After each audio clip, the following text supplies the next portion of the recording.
Welcome to the Full-Time Fantasy Podcast, presented by the Fantasy Football World Championship, home to the industry's most accurate rankings.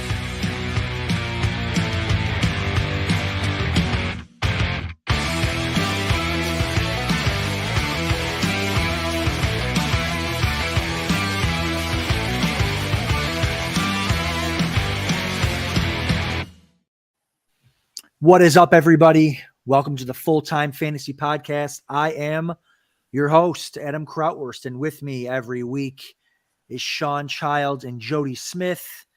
We are going to be rolling through the NFC South tonight. Can't say I'm super excited about it, but hey, we got it. It's a division in the NFL. We got to get through it, and we're going to get through it quick, because we got that Fantasy Football Expo coming up that Jody's leaving for. He's ready to go. He's ready to roll. Are you excited, Jody? Yeah, like less than 9 hours, I'll be heading to the airport. So, yeah, I'm excited. It's not my first trip there. I think it's my second. I won't be able to top last year's trip because I got engaged there, but I'm really looking forward to meeting up with a bunch of people and spreading the good word of full-time fantasy. Yeah, no, it's great. I'm excited. I'll be there. Get the fun ticket with you, Adam. That's right. We get to hang out for the first time and play some poker and share some pops and have a good time. So that'll be fun. We'll get some drafting in. But so yeah, let's dig right into this. NFC South, Atlanta Falcons. We'll start with the quarterback here, Shawn, for you. Desmond Ridder. You have him projected for a healthy 369 rushing yards. Does Ridder offer top 10 upside? Oh, I think he talked about that off air, maybe upside. It was a typo. Top 20. Does he offer top 20 ups? I'm like Ron Burgundy. I just read whatever's on the prompter. It's a QB2 upside. He's got, he ran the ball pretty well in college. 500 rushing attempts, 2,180 yards, and 28 touchdowns. So that's going to be a pretty good floor for him. I don't have him projected as many rushing attempts, around 93% of the snaps, and a few 87 rushing attempts. So he's going to be active, and maybe I have him missing a start or something, or missing a little bit of time maybe when he struggles. But overall, I mean, that's a pretty good floor. He's got a couple good receivers. The running back, Bijan Robinson, catching the ball out of the backfield is going to be pretty impressive. So last year they ran the ball 559 times. I haven't checked it for 549. So there's a lot of rushing attempts in this offense. So the passing attempts are going to be limited. And obviously if the game gets out of line, but they'd like to slow it down and keep the other team on the sideline. So they're, to not take advantage of their defense. So, he's an interesting player, but he's definitely going to fall in the back end of the quarterback chain this year. Yeah, no, I agree. And listen, if Desmond Ridder stinks, they're going to put him on the bench and he's going to be yelling, "Put me in, coach." So everyone in the chat, put me in, coach, for that free.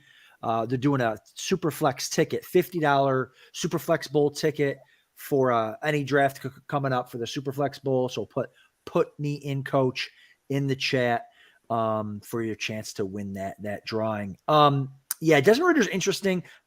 If he's not terrible, the only thing I want from Ridder is for him to be good enough to help the other weapons out, right? Like maybe Ridder's a low-end QB2 for Superflex, but he isn't a guy that we really need. But what we need is for him to be good enough to, like, give me Jimmy Garoppolo, give me Ryan Tannehill, just give me good enough to get the weapons involved. Speaking of weapons, Bijan Robinson is a weapon there, we think, for the Atlanta Falcons.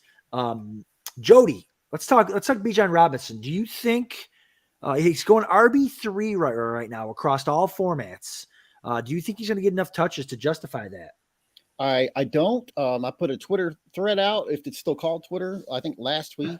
And to me, I feel like Bijan's being drafted at or maybe even above his ceiling this season. I just don't see in this offense him getting enough touches. Atlanta ranked 29th in pace last year. They were 27th in offensive plays per game, 27th in situation neutral pace.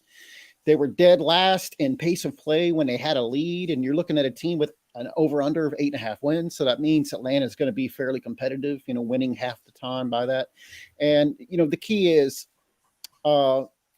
this team, Arthur Smith and company, they're pretty happy with Tyler Algier. This was their 5th round pick. He came through, put up RB6 numbers in Pro Football Focus. He was their RB6. He was very elusive, ran for 1,000 yards.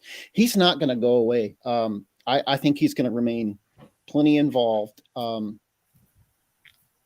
me, it just comes down to basic just lack of opportunities in this slow-paced Arthur Smith offense. I think 2 backs are going to be involved quite often, and I just don't see Bijan getting enough touches to justify RB3 overall.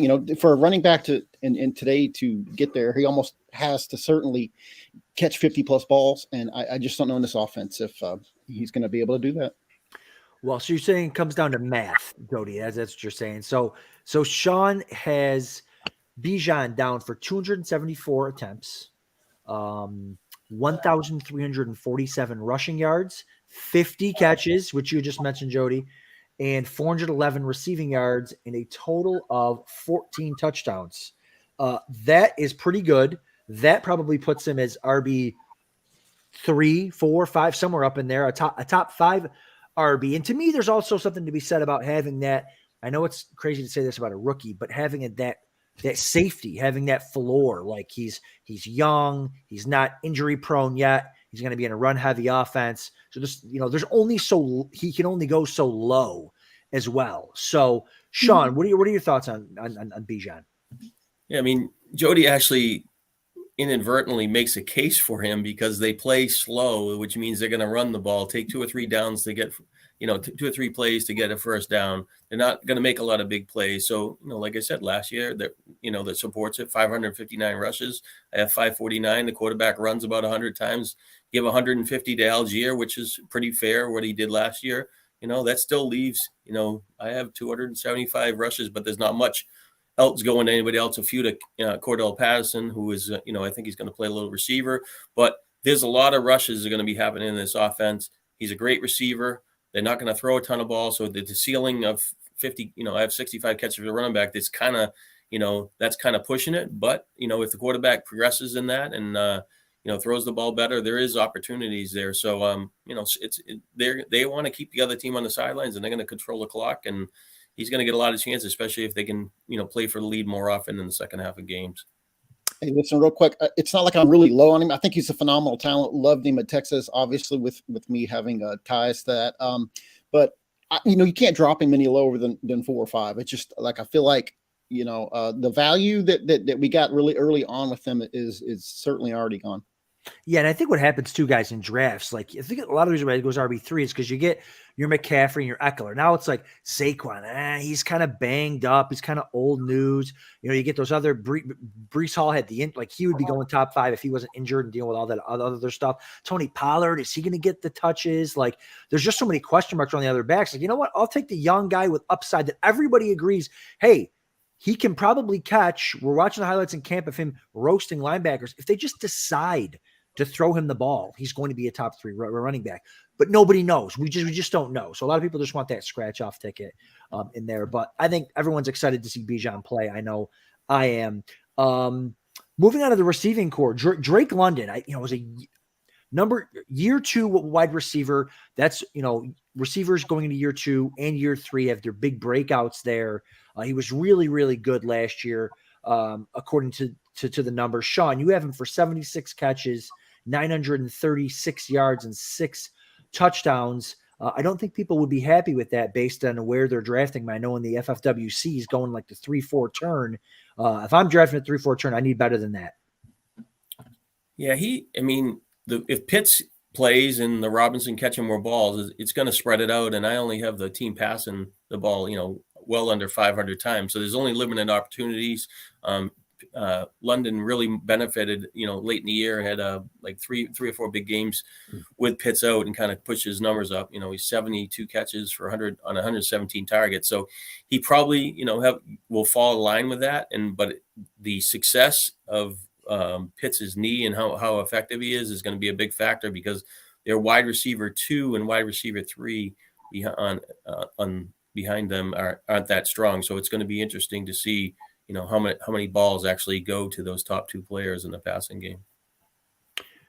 Yeah, it's gonna be tough there. Like we said, they're like Jody said, it's a slow paced offense. Do they want to throw the ball? How bad is the quarterback going to be? You know, Mariota was there last year, and you were like, oh, it can't be worse than how Matt Ryan the year before, and it was worse than Matt Ryan the year before. Can this be worse? I think London could get better as a player and just not really get better fantasy wise because the options going around there. Yeah, according to the FFWC. ADP is going as wide receiver 21. Jody, are you okay with taking a wide receiver 21? Are your numbers, but do you have him for more numbers than Shawn? Yeah.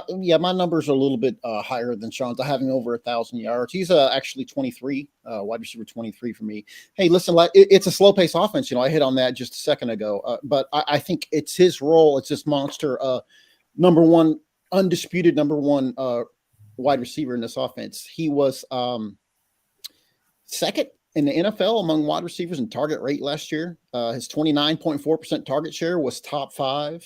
He's top 20 in red zone targets, yards per route run, and fantasy points per route run. I mean, this is like a dominant wide receiver one. Granted, it's going to be a bottom 5 passing offense. We can all pretty much agree with that. And other than Kyle Pitts, there's not really any other credible wide receivers on this team. I mean, Mac Hollins at most is a 60, 70 target guy. I do think Shawn hit on an interesting point. That's Cordero Patterson, who I actually think will be a little more involved as a runner, but it's very highly possible that Cordero Patterson ends up being their de facto wide receiver 2 on short area targets. So I still feel like Drake London's a pretty solid value there, in the 20s. And like I said, it just comes down to, at that area, you're kind of already looking at some of the wide receiver 2. So with him being the dominant wide receiver 1 on a team, granted, not the best offense, but he's someone that I've been seeing myself drafting plenty. Yeah, for me, if he's a guy, if you can get in the late 4th, early 5th round, something like that, I like it better. I like it better there. Maybe he's your wide receiver 3. In a build where you've got some other good wide receivers, because the slow paced offense there kind of scares me. He'll have his spike weeks because he'll score touchdowns because he's just such a big imposing threat down there. But we'll see. Time will tell. And speaking of big imposing threats, Kyle Pitts, boys, are we ready to get hurt by Kyle Pitts again? He was a guy that had a great rookie year, was poised to blow the doors off the tight end position in his second year, and then the quarterback, the offense, the injuries. Shawn, what do you got projected for Kyle Pitts? I still haven't limited out of the gate. He was wearing that knee brace, and I had this, him projected well below anybody else way before any of this name come. I'm just not sure when September rolls around if he's going to be 100% and what kind of value he has. So I tapered him back a little bit. I'm only at 45 catches for 590 yards. I mean, his best season, his rookie season, he was like 68 for 1,000.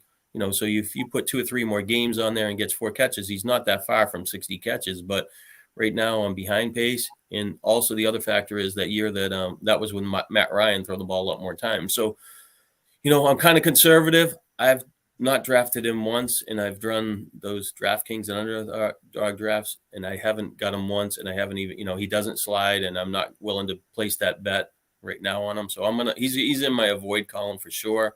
But another 3 or 4 weeks, if he looks better, knee brace, be more interested. I do think the quarterback play is going to be better than it was last year for sure.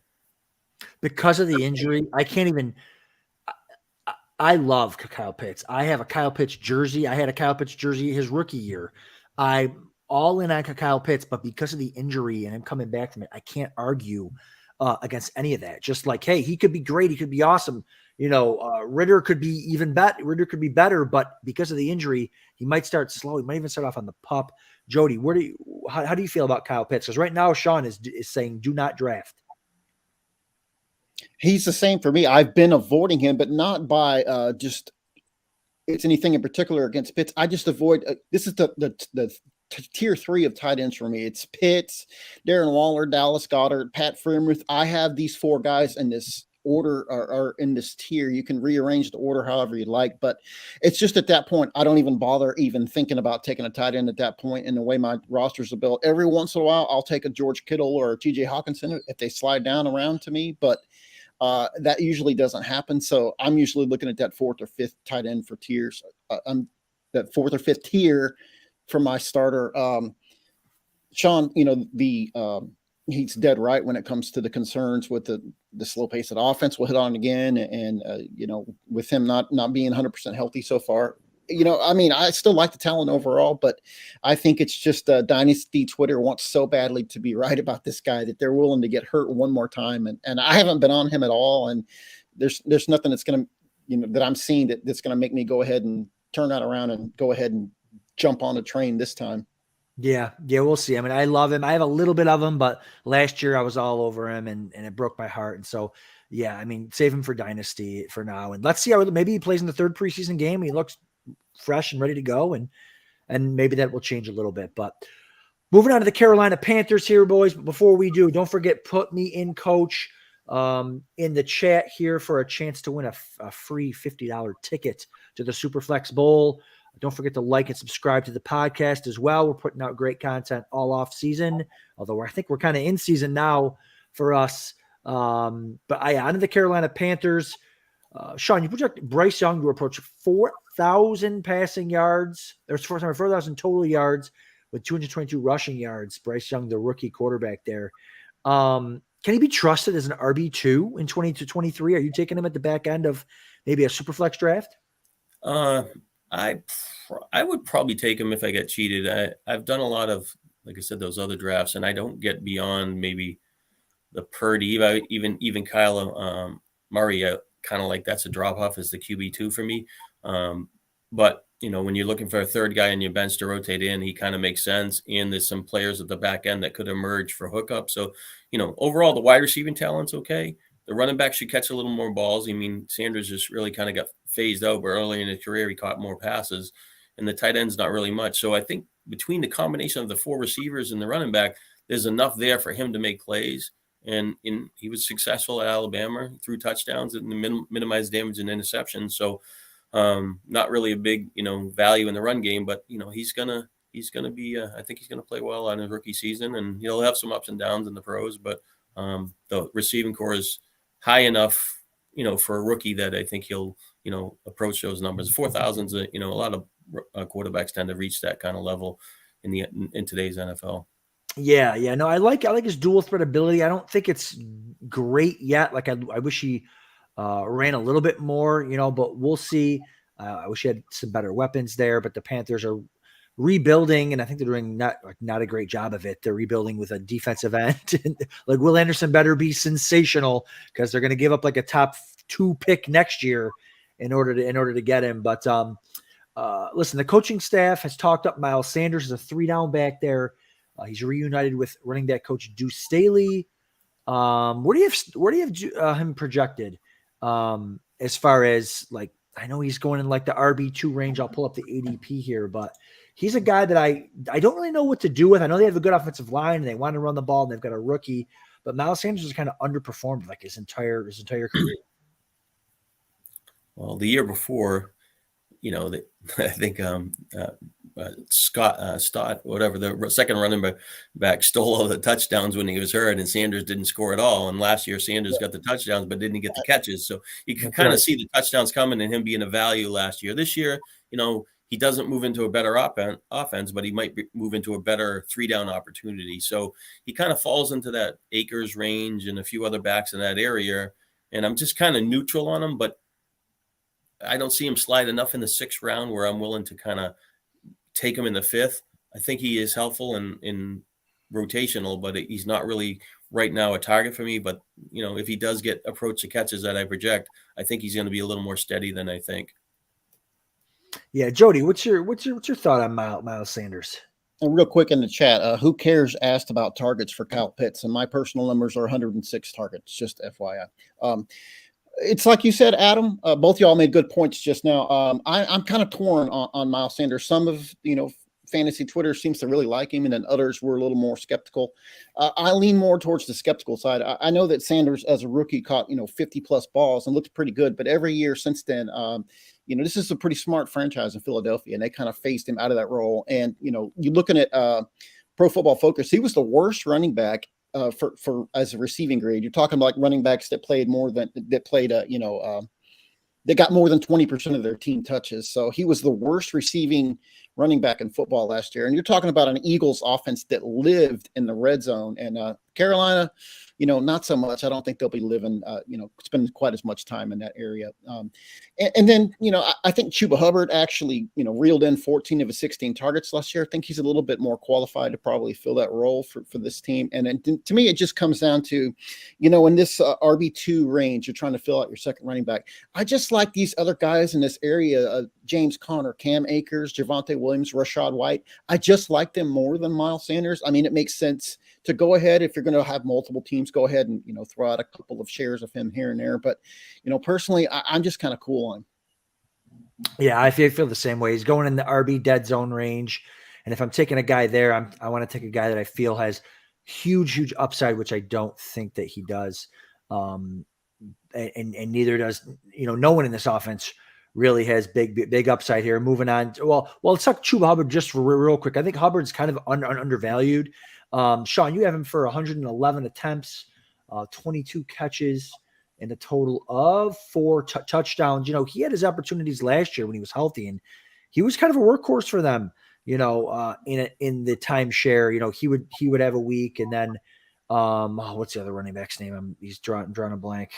Foreman was there last year. Yeah, Foreman. That's right. Him and Foreman would go back and forth between weeks. One would be hurt, the other one would have a good week, or they both would have big games and touchdowns. Like, I think we could get that out of him and Sanders. So I think I would like to bring Chuba Hubbard up a little bit and maybe bring Miles Sanders down a little bit. That would make me more comfortable. But where do you have Chuba Hubbard?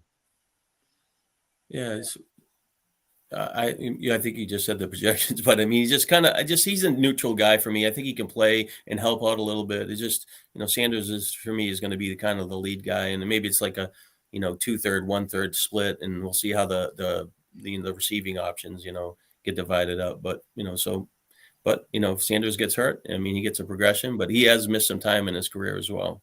Yeah, no, I like him as like a sneaky flat or a sneaky handcuff option, Chuba Hubbard, because again, he knows the offense. He's been there, and I think he, the team likes him. So, but moving on to the receivers, not much to talk about here. Adam Thielen, DJ Chark, Terrace Marshall, maybe Jonathan Mingo. So Jonathan Mingo has been the guy that I've kind of been mostly excited about in this receiving core as like a kind of a scratch off ticket to rookie. But you have him as their 4th receiver here, Shawn, for 41 catches, 618 yards. Kind of have everybody in that range between 40 and 60 catches, and all in the 600-yard range between 4 and 5 touchdowns. You don't see them as having a clear-cut alpha wide receiver 1 here. Yeah, it's kind of messy. Thielen last year with Minnesota, a team threw a ball a ton, showed some decline. He ran a bunch of pass patterns and just really didn't have the production. So I have to think he can't progress much further. I think he will be get open and move the chains, but the touchdowns will be minimal. Chark's had a couple of good years here in flash, but then he's missed time. So can he bounce back?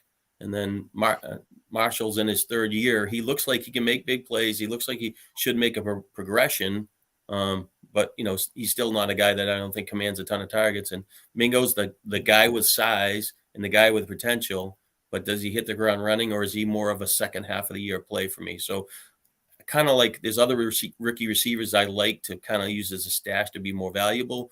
But if he went a little further in drafts, I'd be more interested in him as like a somebody that I want to hold on for late in the year. But he just goes a little above my pay scale, and I don't really love this offense due to the 4-way split of wide receiver targets and stuff.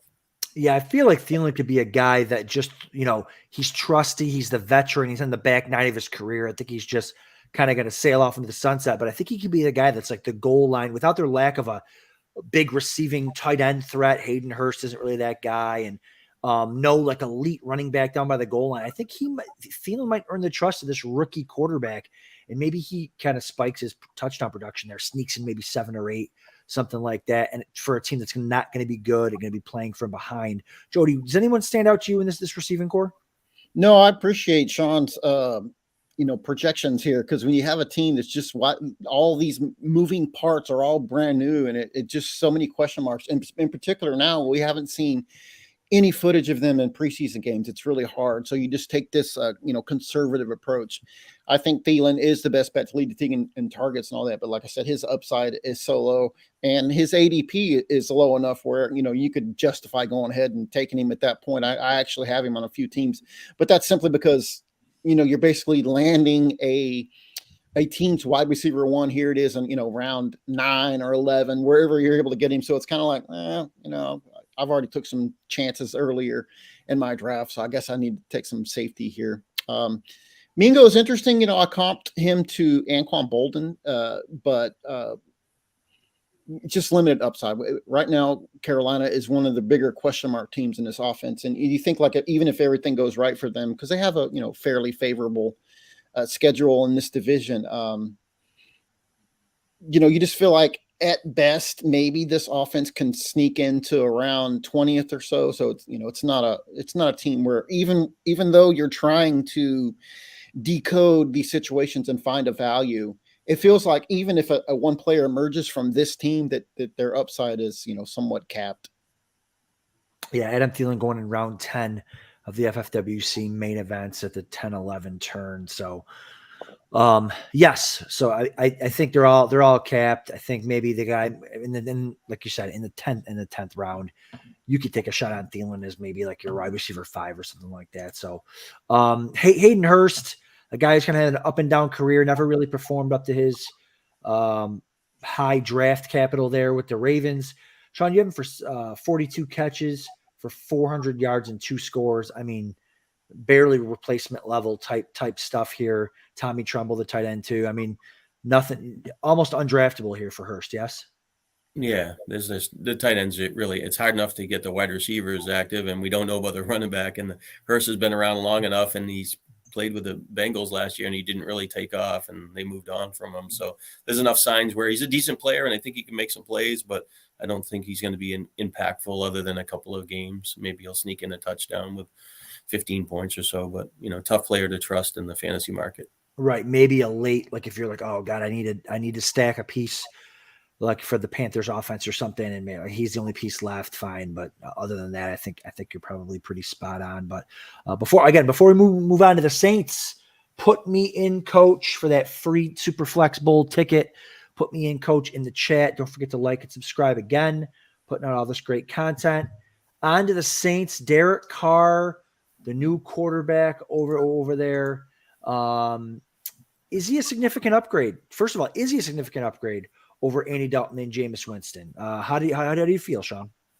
I think absolutely he's an upgrade for sure. The last couple of years, Saints defense has improved a lot, and top 10 defense in yards and scoring and stuff like that. And even the last year Drew Brees played, they didn't throw the ball as much as so they were kind of falling in the back end of the passing attempts. But I think with the weapons, if Thomas can bounce back, Olave, and Kamara's only going to miss 3 games now, I think there's enough pieces to the puzzle where they're going to throw the ball a lot more. And not the days of Brees throwing his ball 650 times, but enough where, I have them at 593 roughly as a team. So I think that creates more opportunities and, how to fit these guys in. The challenge for Carr as a fantasy option was Taysom Hill is going to steal some of his action at the goal line and run him in, and not a lot of passes. So, like just those touchdowns they end up rushing in, decrease the value of the pass and touchdown. So kind of tricky for me to rate that, especially as a team, and especially where we didn't know until about a week ago how long Kamara was going to be out for. So there's clarity on that. Definitely interesting. And just in a dead flip, I mean, I would take Kamara all day long over Sanders. And, Kamara only have him projected to catch, 49 passes, but I think he'll outduel him even in a split role in this offense would be better. So it's kind of an interesting dynamic because they're in the same division, kind of the same profile. Kamara's, depressed value because he was in, we didn't know, first that it was going to be 6 games, maybe more. So that's an interesting, but I think Carr is going to help a lot, especially, I think Thomas is going to be okay, but we still have to see that, but he's going to be a key factor for, at least giving them 2 proven wide receivers. Yeah, Shawn dipped his toes in here into the running back, so we'll move on there to because it's an interesting situation there for the Saints, Jody. You've got Kamara, who now we know has a 3-game suspension, Jamal Williams, who's a touchdown vulture, and Kendra Miller, the rookie running back there, who's been pretty good in camp. They say has been catching the ball really well in camp and might be in that kind of Kamara pass catching role for those 3 games while Kamara is out. What do you think of Shawn's projections here? How he divvies it up? He's only got Kendra Miller for 7 catches, which you might get in just the 3 games that he's in there for Kamara. I don't know. What do you think about kind of the way that it's diced out here? I think it was beyond best case scenario for Kamara to only miss 3 games. I actually reached out to Shawn right after the fact. I was actually very surprised because I thought very minimum would be 4 to 6 felt right, but so 3, that was a good news thing. And I reached out to Shawn, and I basically told him how I tweaked my projection. We were basically like right on the same page. So I agree with him. He came right in when I tweaked my personal projections. He came right in as my RB18, which means congratulations to all of us that were scooping him up there in round 5 and 6 and would slide down under there. In particular, if you managed to get him as your RB3, there's some signs that he's entering his 6th year now. He's getting to the age where his time is nearing an end. But he was still 3rd in snap share last season, 2nd in route participation, 5th in targets overall. There's been some talk that's how they're going to actually kind of utilize him as they give Jamal Williams some more carries early on, and Kendra Miller. I'm still on the fence on him. He was somebody that I was scooping up a lot of now, but he's missed a little bit of practice time. Overall, like I said, he comes in as a pretty strong RB2 now for me. And when you look at the schedule for the Saints, almost all the teams in this division actually have favorable schedules. And you look at full-time fantasy strength of schedule tool, just because the division's defenses are a little on the weaker side. So nice bounce back. And like I said, I think when it comes to what we were thinking for a role this year, Shawn and I were kind of pretty much on the same page. Yeah, no, I get it. I just feel like in some backfields, if you have a 2-headed backfield, they can both hit. If you have 3, that's where it can get dangerous. I think if you've got all 3 of those guys active on game days, with Jamal Williams stealing touchdowns and Kamara getting the catches and Kendra Miller getting stuff in between, I just think at least Kareem Hunt didn't sign with him yet. That would really complicate things. Yeah, well, it could, except I think Kareem Hunt is complete dust. Alvin Kamara, he would stunk last year. He had one good game. He was terrible. He looked like he didn't even want to play football anymore. Now, Nick Underhill is saying, the beat reporter for the Saints, that he legit looks quicker and faster and lighter, like he's lost weight and all that, which is good to hear.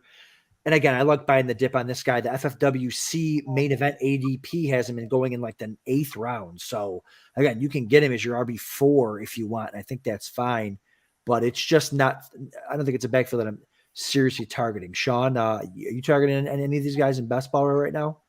Kamara, I'd take him in for sure. I mean, on the point of in his career, he's average. A lot of these guys, when they're playing, especially the PPR leagues, they're looking for that cheat RB2, and they should gravitate to the pass catcher. I mean, Kamara's 4.9 catches for 42 yards and about a touchdown every 4 games. So that's a pretty good floor. Even if it drifts back to maybe that's 10.66 fantasy points. Even if it drops back to 9, that's 9 points where he's starting without his rushing. So he should be still competitive. And, if they throw more to the running backs, because when they had the Hunt thing, I dug more down on the backs in there. And I'm really feel as though I'm not giving the backs enough catches in this offense.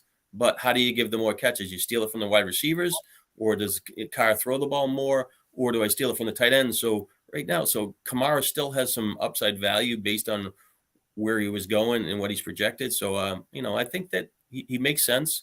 Even if they taper his touches, it kind of helps him. And Williams isn't going to get all the goal line carries because Kamara's pretty good in close too. So, yeah, he is. It's going to be interesting how that breaks down, but Kamara will be the favorite for sure in the passing game. Yeah. And you mentioned the receivers, so we'll move on there.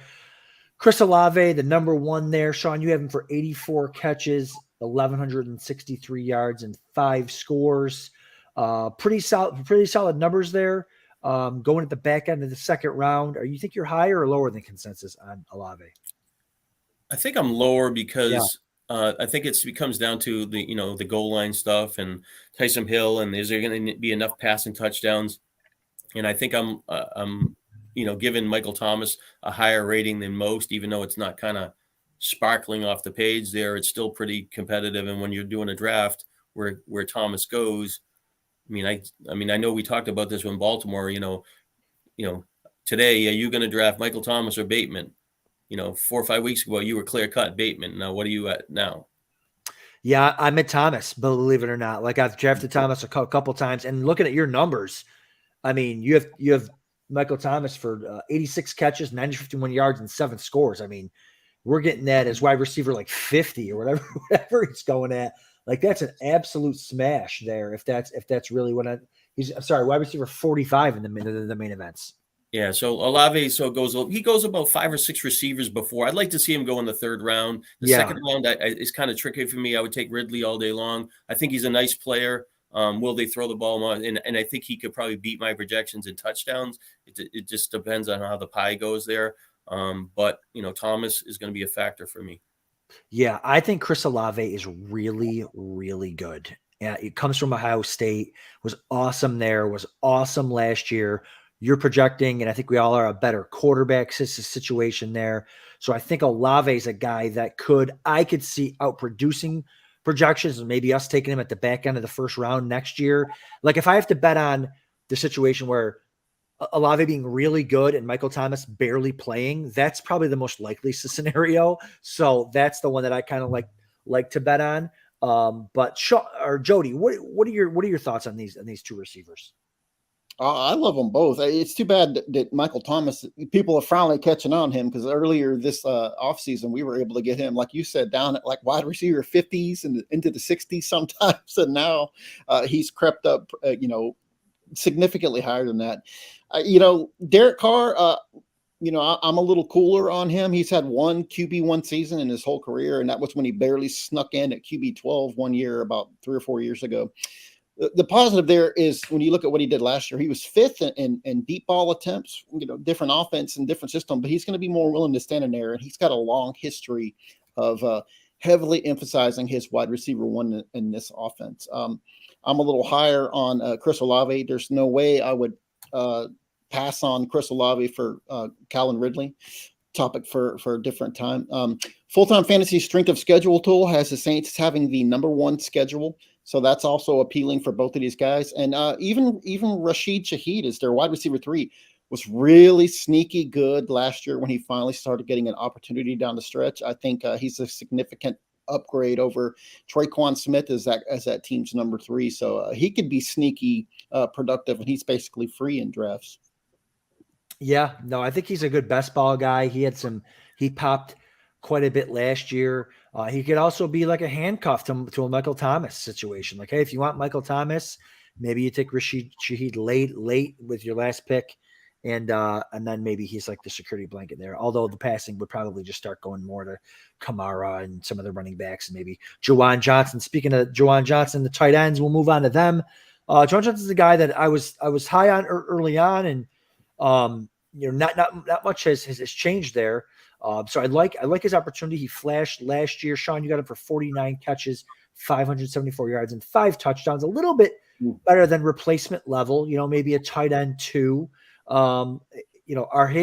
Is he really capped by kind of the presence of Taysom Hill, or does Taysom Hill kind of play a different position? I got him. I have Hill as slotted as stealing some of the tight end catches wherever you want to consider him, in the offense, but that's where I placed him. And their other tight end is going to be a little bit of a factor. I think, Johnson is really kind of a big wide receiver, playing in that offense. And he had a couple games where he scored a couple touchdowns, and he seemed like he played better at home. He was helpful. I think he's, progressing, just needs to stay on the field, and, how they divide that tight end pie up there. But in that area of drafts, there's a couple other names. I think that's where the Buffalo rookie quarterback tight end goes, and Laporta goes. And so it's like you're thinking more upside, but he might be just a steady guy too. Yeah. The Dalton Kincaid. And the word out of I know we already did the AFC East, but the word out I'm from Western New York. Is Kincaid is looking, he's looking slippery up here. He's looking smooth. All the things that people loved about him coming out of the draft, him just looking like kind of Travis Kelce, the smooth route running, the hands. That's all looking right on point there. And him and Josh hooked up. You missed that line. I thought you'd say he's looking Kelce. Because Shawn, our numbers are almost dead, right on with Juwan Johnson. I did drop him a little bit here. He's actually outside. I think when he first came in, he was like my tight end 16, 17. Now he's closer to 20. And, don't forget that the team actually just brought Jimmy Graham back. And I know he's like 37 years old, but apparently he's looked pretty decent in camp right now. So I guess their whole objective is to make sure that, no one tight end can be predictable for fantasy purposes. Yeah, can you imagine they bring him in inside the 10-yard line every time, and he's just a touchdown specialist? You know what? It might work, but it certainly wouldn't help Juwan Johnson's upside. No, not at all. Not at all. Don't forget about A.T. Perry. Oh, is that your guy talking about A.T. Perry? No, I just thinking that I think he could emerge and be the sneaky third receiver on that offense as the season go. Big guy, some speed. It just, the other two receivers a little banged up right now. I think Shaheed's going to be all right for week 1. I guess he's got a groin issue, but if he slips up the other anywhere, this guy's another big play receiver on the outside, 6'4", 200 pounds. It kind of seemed like I don't know, watch the video on him. I kind of like him. I don't know if he's going to hit the ground running in the rookie season, but the bar's not very high at wide receiver 3 here. Right, and maybe a guy that we're not drafting, but a guy they put on our short list of week 1 kind of add drops type deal for an injury. Keep your eye on that stuff. I like that. Moving on to the Tampa Bay Buccaneers, the last team here in the NFC South. Again, don't forget, put me in, coach, for that free ticket here for the $50 Superflex Bowl. Put me in, coach. Moving on to the Bucks, Baker Mayfield saying, "Put me in, coach." You have Mayfield losing the job here. Yes, is that what I'm looking at? Kyle Trask as the starter here. Talk to me about that, Shawn. I like that. You had to take a stance there, and Baker Mayfield's been around enough, and he hasn't had great success. He flashed a little bit for the Rams. Really, last year when he played for the Panthers, he seemed like he was just running for his life, and he was turning, had a third of the field to throw the ball and making a lot of mistakes. And there was somebody that put something on Twitter, Baker Mayfield or something. I think it was on a full-time thread. And I was like, Tom Brady threw the ball 751 times last year, and he was only sacked 22 times. He was just unloading the ball. He's only gaining like 6.4 yards per pass attempt, right? Baker Mayfield, what did he throw the ball? 336 times, and he was sacked 36. In his career, he's only averaged his sack rate was 9.3 and 9.7% compared to Brady's 2.9, 3.0. This guy seems like he's going to get sacked 3 times as more at times than Brady. I don't really love the offensive line. They didn't run the ball well. They changed the quarterback. I think there's going to be a problem there. And so I don't know if Baker Mayfield can get it done. I mean, I'd like to say he could, but he's going to probably get the first chance. But it's going to be a quick flip here. He's got some good receivers, and it will be interesting. And then and obviously that trickles down to the running back position as well. Yeah, no, for sure. And I think we don't really know. Again, it's all just a coin flip right now on who's going to win the starting job. They haven't really said much coming out of there, so I don't want to spend too much time on the Bucs quarterbacks, but neither of them are going to be great. Although Kyle Trask might be able to force the ball downfield a little bit, which might be good for Mike Evans and Chris Godwin. But on to the running backs, a guy that, I took the other night in the FFWC main event over there. I took Rachaad White, looking for that upside there. 50 catches last year. Shawn, you have him exactly 50 catches again this year as the number 1 back. Why not a couple more? He's the number 1 guy there now. You got 25 catches to Edmonds, 10 to Keyshawn Vaughn. What's the deal there? And where's Sean Tucker, by the way? My guy, Sean Tucker. Where is he? Come on. I don't know. He's missing in action. Get Patrick Laird out of there. Keyshawn Vaughn. Get those bums out of there. So, they're going to throw the ball 175 times less at least this year than they did last year, I think. Brady chucked at 750, 575. That's kind of bullish too, but they could be losing a lot. So, you take out 175 targets, where are they going, So, what is his ratio in this offense, compared to last year? So, I think there's a problem there for the running back and the two receivers there. 50 catches is what he did last year, but overall the passing opportunity is a lot less. Is the offensive line going to be better? Are they going to move the chains and have longer drives like last year?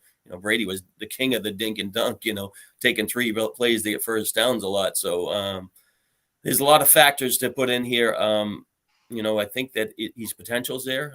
But to be honest with you, last year he didn't do anything to make you want to dazzle you. He had one good game, 22 for 105, a couple of okay games, really didn't kind of blow up even when he was catching the balls. It was just more of a safety valve. So, the numbers look right, makes sense. Like he should have the best opportunity, but I just don't love it. I don't love the offense and I don't get excited about it. Sorry. Yeah. I think the offensive line, okay, so we say we don't like the offense. I just don't think we like the quarterbacks. What's there not to? Rashad White's a good pass catching running back, plenty of pass catching receivers that are good. Evans, Godwin, and Gage. I think the problem is the quarterback. What if Trask or Mayfield are good at I always use this, or Jimmy Garoppolo? What if they can get the ball to the weapons? Baker Mayfield has shown flashes. Rashad, the offensive line is going to be better, just healthier. Jody, what's your take on Rashad? Because Rashad White's kind of a polarizing player. Some guys are like off of him. Some people are waiting for them to sign a running back. What's your Rashad White take? I'm kind of indifferent right now. Like Shawn, I think Kyle Trask is probably going to be the guy there. He's got a second-round pedigree, and he put up a QB5 quarterback grade when you look at the Pro Football Focus in 2020 there at Florida. But he was a low ADOT kind of guy at Florida, so that kind of makes me optimistic that maybe Rashad White can have the role as a pass catcher. You look at what he did last year. Now, granted, this is from Tom Brady, but he was second in all running backs, 86.2% catch rate. You know who was above him? Leonard Fournette, just a product of Brady in this offense. But now with Leonard Fournette not being there, obviously the path is open to Rashad White having a ton of targets. But, that said, Shawn's right to have concerns with the offensive line and with the overall team. I think that they're pretty much, dead set on like it's going to be a little rebuilding period with us. Let's get the second round youngster in there and see what he can do. I do like to take some chances with Rashad White. He was, like I said, so good as a receiver. That said, he had the 4th lowest elusive rating last year. He wasn't that good as a runner. So I just don't feel like right now that team with Chase Edmonds as RB2 and Keyshawn Vaughn, I don't see them stepping up and taking a lot of opportunities away from Rashad White. So ultimately, that's what you like about him in that range. He's with some of the guys we talked about earlier in that James Conner, Cam Akers role range. Where there's these guys that look like they have the potential. That granted, these aren't the best teams, but potential to be 3-down backs and get a whole bunch of touches. So that's kind of what you're looking for in that area. Yeah. Like I said, Sean Tucker, I think, is the handcuff to own here. He's the undrafted guy out of Syracuse who had a heart issue. Now he's in camp. I like him. He's kind of a guy like your A.T. Perry. Keep an eye on him. Grab him off waivers. 2 things I'll say about Rashad White, and then we'll move on. What do we want out of running backs in fantasy? We want catches, and we want goal line opportunities. He's getting both of those as the running back there. So I think he has an opportunity to be Najee Harris light. Get all the work, not be very good, and find yourself an RB2 at the end of the day. So I think in the right build of Rashad White in a as your RB2 with 4 really good receivers or something like that, I think would work for sure. Speaking of really good receivers, are Mike Evans and Chris Godwin still really good receivers? Jose in the chat wants to know, can Evans and Godwin still produce with Mayfield at quarterback or Kyle Trask? And from the looking at your numbers, Shawn, the answer is absolutely not. We've got Mike Evans, 67 catches for 895 yards and 6 touchdowns. Meh. Chris Godwin, 78 catches for 894 yards and 4 touchdowns. So nothing impressive there. Not what we're used to seeing, right, Shawn? Well, with Tom Brady last 2 years, 409 targets to the wide receiver and 458 last year. That's an awful lot of targets going to wide receiver. You knock off, 100 or so overall pass attempts or 150, the wide receiver position is going to take a big ding and you're going to be down to the 300s probably.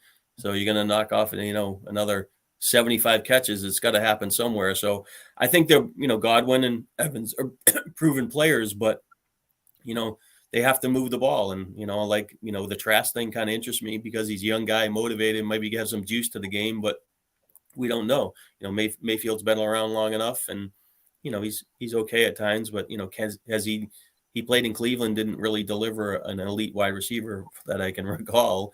And then, didn't do anything really with DJ Moore didn't do anything last year. And then when he went to the Rams, Cup was already gone. So, I don't, they're so tempting when you look at their stats where they get drafted in the 5-6 turn or wherever it is in these drafts.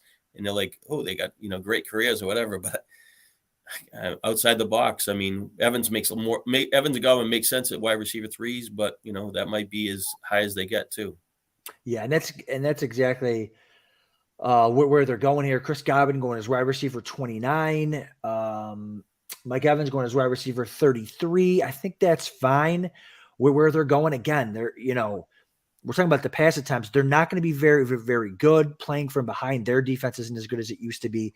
The Falcons stink. The Panthers stink. The Saints have a pretty good defense, but they're not super impressive. I mean, they might be playing from behind or in shootout, all good weather games in the NFC South, domes and stuff like that.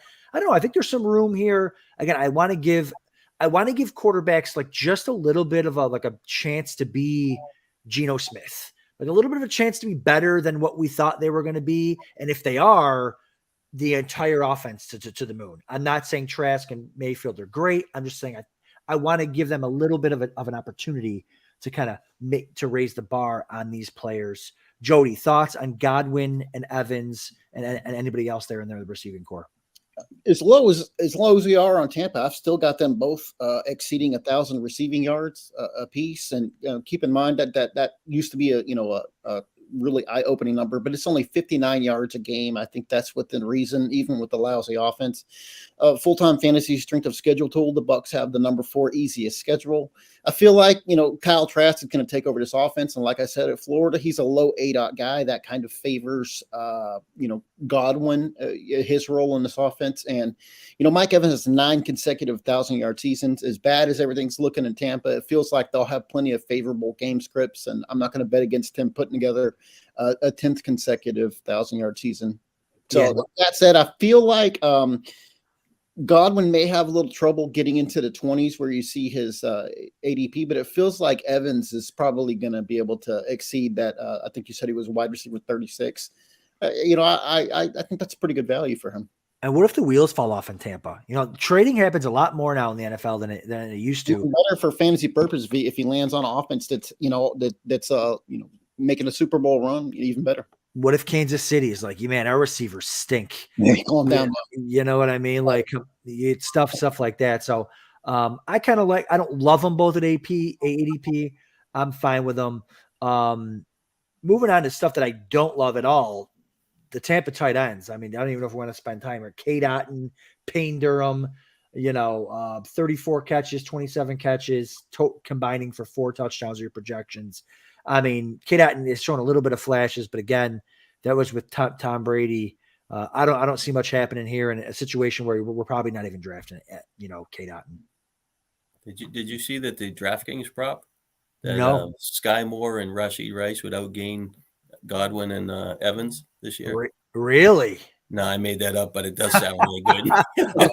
I'm like, I'm kind of on Sky Moore, so maybe I will.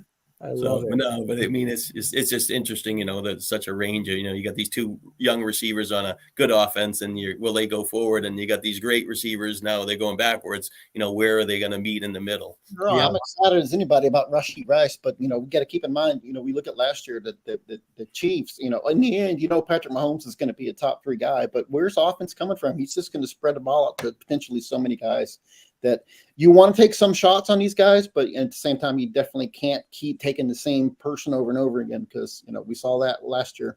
Yeah, I think Sky Moore is a year 2 wide receiver breakout. Again, that's when they have them, even the ones that come out of nowhere. And guys, I'm so happy that we decided to take our Tampa Bay tight end time to talk about the Chiefs receiving core because it's way better. It's way better to do that. So great show again. Guys, tonight, awesome job. considering we were in the NFC South. Again, everyone, before we get off the show here, put me in, coach, to get that Superflex Bowl ticket that they'll put in the Discord there, I'm sure.